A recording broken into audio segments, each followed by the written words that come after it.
जो question number 2 है 12.1 का लीनियर प्रोग्रामिंग का, निम्न अवरोध दिए गए होंगे हमें, जिन्हें हम विवरोध भी कहते हैं, के अंतर्गत ये हमारा z इक्वल टू -3x+4y क्या है, उद्देश्य फलन है। ठीक है, और इसका हमें पहले वाले क्वेश्चन में अधिकतमीकरण था, यहाँ न्यूनतमीकरण करना है। ठीक है, न्यूनतमीकरण कीजिए। अवरोध दिए हैं हमें x+2y <= 8 है, 3x+2y <= 12 है, और x > 0 y > 0। ये तो हर क्वेश्चन में आपको मिलेंगे, ये दोनों अवरोध। ठीक है, ये हर क्वेश्चन में आपको मिलेंगे, निश्चित रूप से नहीं होंगे तो आपको खुद लिखने हैं। ठीक है, तो ध्यान दीजिए कि इस बार पहले हमारे पास 3 अवरोध थे, इस बार 4 अवरोध हैं, 1 2 3 4। तो सबसे पहले हम उद्देश्य फलन लिख लेते हैं, उद्देश्य फलन। तो हमारा उद्देश्य फलन क्या है, z बराबर -3x + 4y। ठीक है, और हमारे पास जो 4 अवरोध हैं, तो व्यवरोध या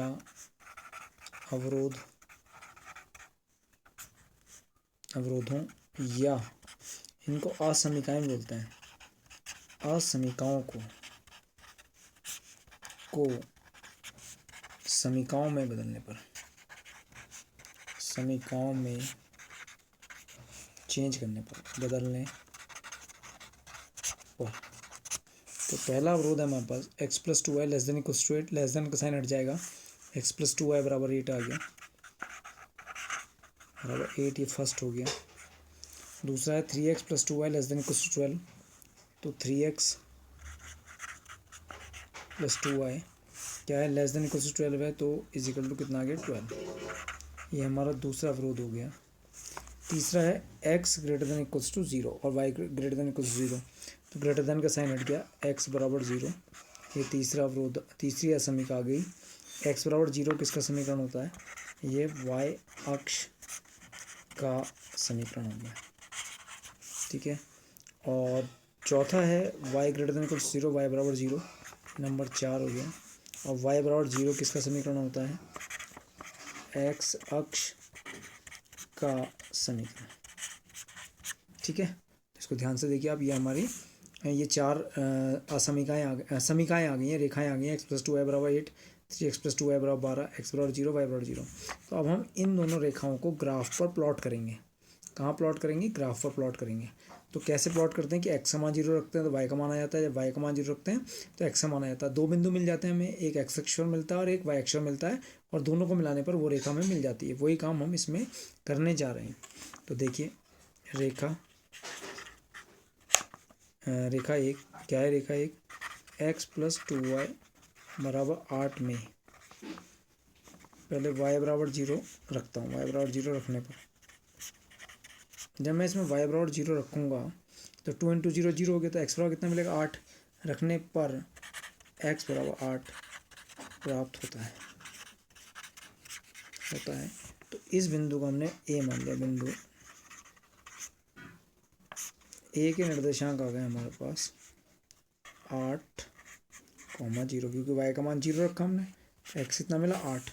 अब इसी रेखा में दूसरा बिंदु हमें इसलिए निकालना पड़ेगा कि प्लॉट करना है, उसको रेखा बनानी है। तो एक बिंदु x अक्ष पर चाहिए, एक y अक्ष पर। रेखा 1 ये 1 है, रेखा 1 x+2y बराबर 8 में x बराबर 0 रखने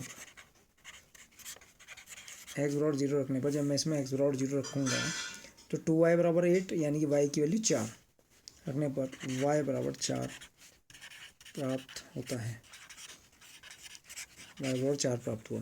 तो यहाँ पर आपका बिंदु B आ गया, इस बिंदु का नाम हमने B रख लिया। तो x का मान 0 रखने पर y का मान कितना मिला, 4, तो 0,4। तो ये बिंदु मुझे मिल गया। अब मैं इस रेखा को प्लॉट कर लेता हूँ। तो x अक्ष पर मुझे कितना चलना है, 8, और y अक्ष पर कितना चलना है, 4। x अक्ष पर मैंने ये ड्रॉ कर रखा है, तो x अक्ष पर 8 देखिए, 1 2 3, ग्राफ पर तो सेंटीमीटर के बने ही होंगे, 3 4 5 6 7 और 8। तो इस बिंदु को मान लिया a 8,0 हो गया, और बिंदु B क्या है, 0,4। तो 1 2 3 और ये बिंदु हो गया 4, 1 2 3 4। और बिंदु बी क्या है 0,4। अब इसको हम क्या करेंगे, इस रेखा को प्लॉट करने के लिए हम इस रेखा को बना देंगे इसमें, ठीक है। ये हमारा बिंदु ए है और ये बिंदु क्या है बी है। तो अगर आप ध्यान से देख रहे होंगे तो ये रेखा आप स्केल से खींचेगा, ये हमारी रेखा आ गई ए बी, ठीक है। x + 2y = 8, ठीक है। ये x + 2y = 8 आ गई रेखा। अब हमारे पास दूसरी रेखा है 3x + 2y = 12। अब इसको ही प्लॉट करना है हमें। तो 3x + 2y = 12 में एक बार x y का मान 0 रखेंगे और एक बार x का मान 0। तो देखिए कैसे करते हैं। रेखा 2 में, रेखा 2 क्या है हमारे पास 3x + 2y = 12, 3x + 2y = 12 में y = 0 रखने पर, इसमें y का मान 0 रखा। तो जब y का मान 0 रखेंगे तो 3x = 12, तो x का मान कितना मिला 4, रखने पर x = 4 प्राप्त होता है। तो x = 4 प्राप्त। तो बिंदु C के निर्देशांक हो गए, इस बिंदु को C मान लिया। x का मान कितना मिल रहा है 4 और y का मान कितना मिला है 0। तो बिंदु रेखा 2 में, रेखा 2 क्या है 3x + 2y = 12 में इस बार रख दिया x = 0 रखने पर। अब इसमें x = 0 रखा, 3x + 2y = 12 में, तो x = 0 रखा तो 0 + 2y = 12, तो y बराबर कितना मिला, y = 6 प्राप्त होता है। इसलिए बिंदु, इस बिंदु को मान लिया D, तो D के निर्देशांक हो गए 0,6। अब तो C बिंदु तो 4,0, बिंदु D कितना हो गया 0,6। अब इसको हम प्लॉट करने जा रहे हैं, ध्यान से देखिए। बिंदु C 4,0, तो 4,0 बिंदु कौन सा है ये, तो ये बिंदु C 4,0 बिंदु C। और बिंदु D क्या है 0,6, तो 4 के बाद यहाँ 5 हुआ और 5 के बाद यहाँ कितना हो गया 6, तो ये बिंदु हो गया D 0,6।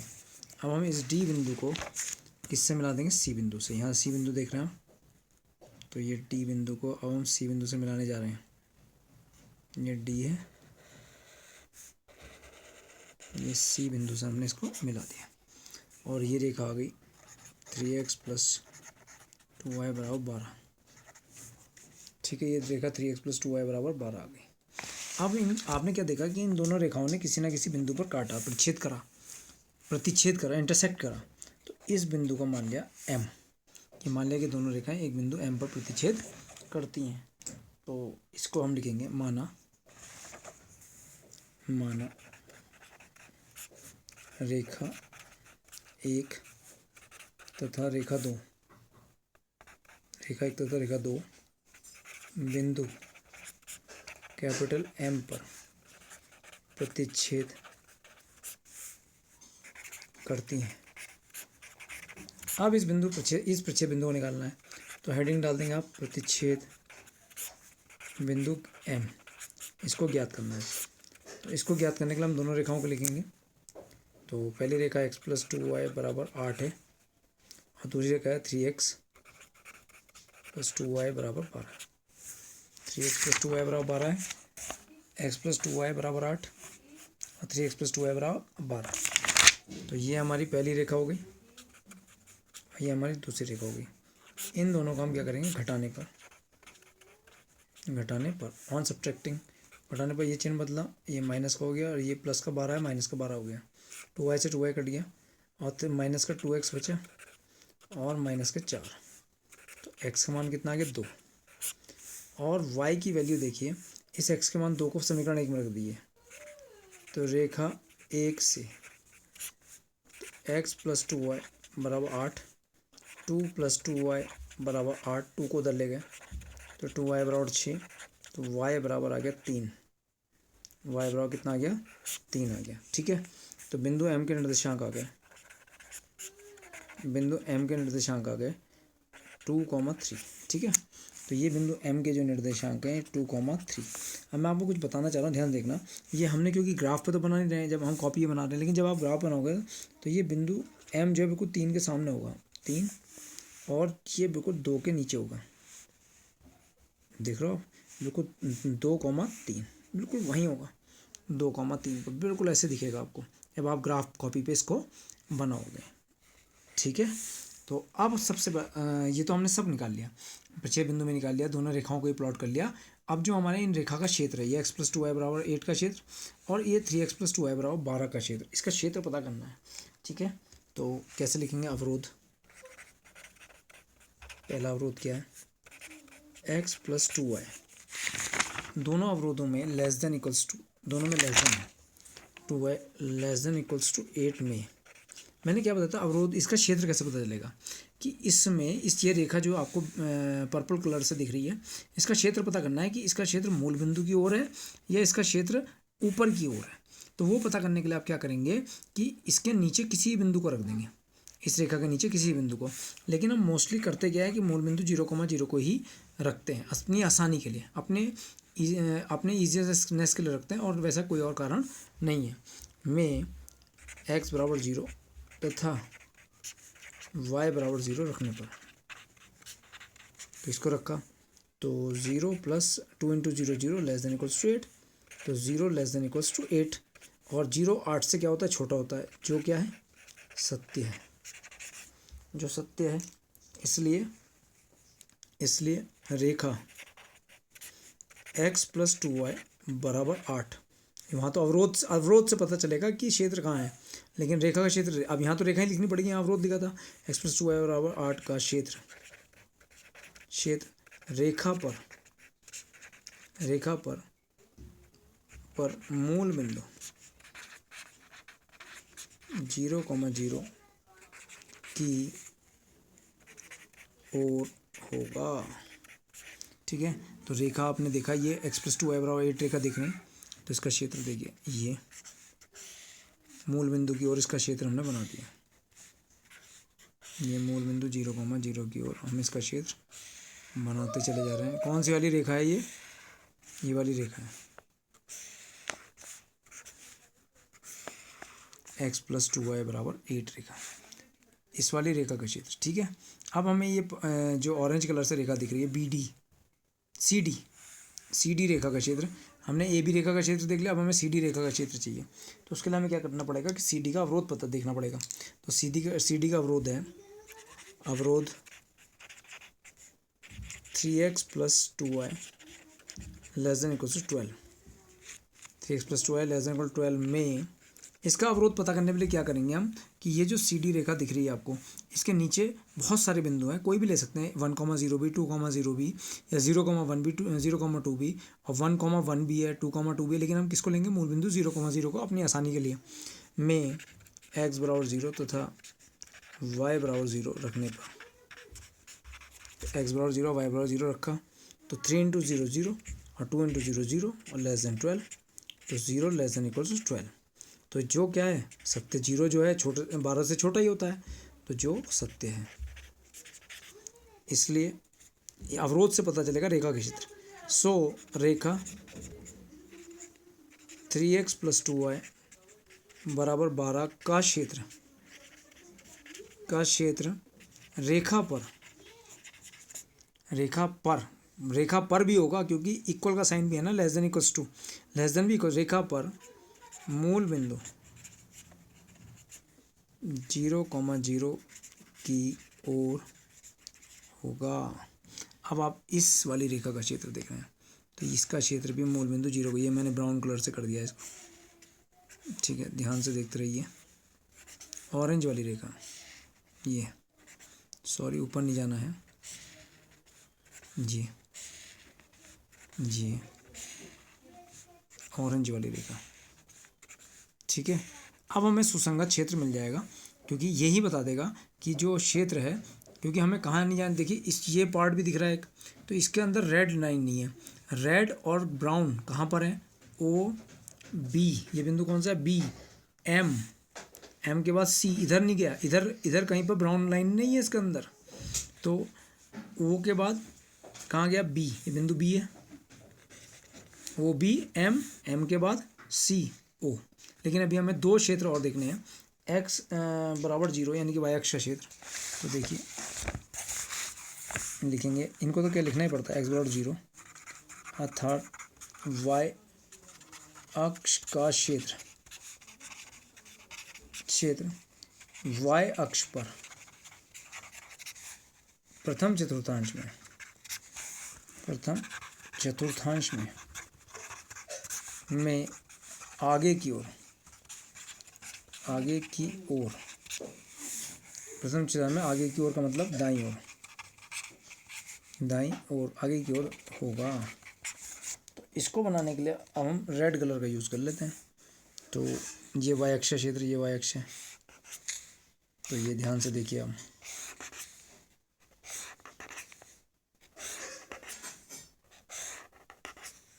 इनकी स्क्रीनशॉट ले लेके देखना आप।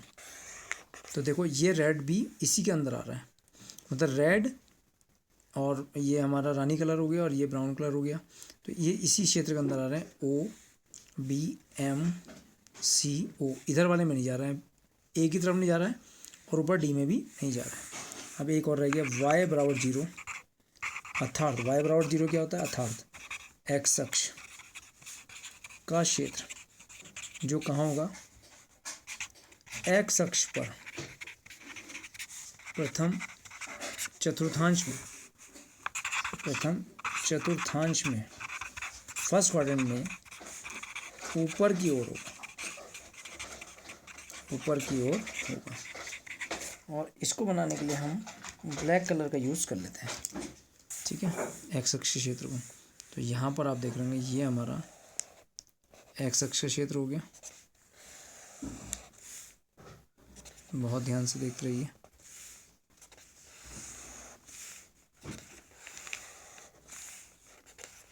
अलग अलग कलर मैं जानबूझ के यूज़ कर रहा हूँ जिससे कि आपको अच्छे से समझ में आ जाए। फिर जब हमें सुसंगत परिबद्ध क्षेत्र मिलेगा, अपरिबद्ध भी मिलता है, अभी देखेंगे आप क्वेश्चंस में, तो अपरिबद्ध क्षेत्र भी हमें मिलता है। तो चारों के चारों कलर के कहाँ पर हैं, देखो ये हमारा ऑरेंज रेड हो गया, ये हमारा ब्राउन हो गया, ये ब्लैक हो गया और ये हमारा रानी कलर हो गया, ठीक है। ये कहाँ है, ओ बी एम सी और ओ में, तो यानी कि ओ बी एम सी ओ में। तो बी बिंदु कहाँ है, 0,4 पर, यानी कि यहाँ पर ये हमारा परिबद्ध क्षेत्र हो गया, ओ बी एम सी ओ। ये हमारा ओ बी एम सी ओ परिबद्ध क्षेत्र मिल गया। इसको आप बाद में शेडेड कर देंगे, पेंसिल कलर का यूज़ करेंगे इसमें, ओ बी एम सी ओ। अतः सुसंगत फिजिबल परिबद्ध क्षेत्र, परिबद्ध का मतलब बंधा हुआ क्षेत्र, चारों ओर से बंद, चारों ओर से बंद है, ओ बी एम सी ओ परिबद्ध, सुसंगत परिबद्ध क्षेत्र ओ बी एम सी ओ प्राप्त हुआ, ठीक है। और ये ओ बी एम और सी ये क्या है, कोणीय बिंदु, क्या है, कोणीय बिंदु, कोणीय बिंदु। अब हम सारणी बनाएंगे और यहाँ लिखेंगे उद्देश्य फलन, और ये हमारा हो जाएगा मान, तीसरा कॉलम, ठीक है। तो कोणीय बिंदु क्या है हमारे, ओ के बाद बी एम सी, और ओ तो हमने एक बार ले लिया तो दोबारा नहीं लेंगे। तो ओ के निर्देशांक आपको पता है 0,0 है, बी के निर्देशांक हैं 0,4 सॉरी, और एम के निर्देशांक हमने क्या निकालते, प्रक्षेप बिंदु 2,3, तो 2,3, और सी के बिंदु जो थे हमारे, जो हमारा बिंदु सी था वो 4,0 था, 4,0, और उद्देश्य फलन हमारा z बराबर -3x प्लस का 4y, ठीक है। इसमें रख देंगे वैल्यू। तो पहली बिंदु रखा हमने 0 + 0, 0 ही आ गया। अब रखा 0,4, तो यहाँ पर तो 0 + 16, तो ये वैल्यू कितनी होगी, 16।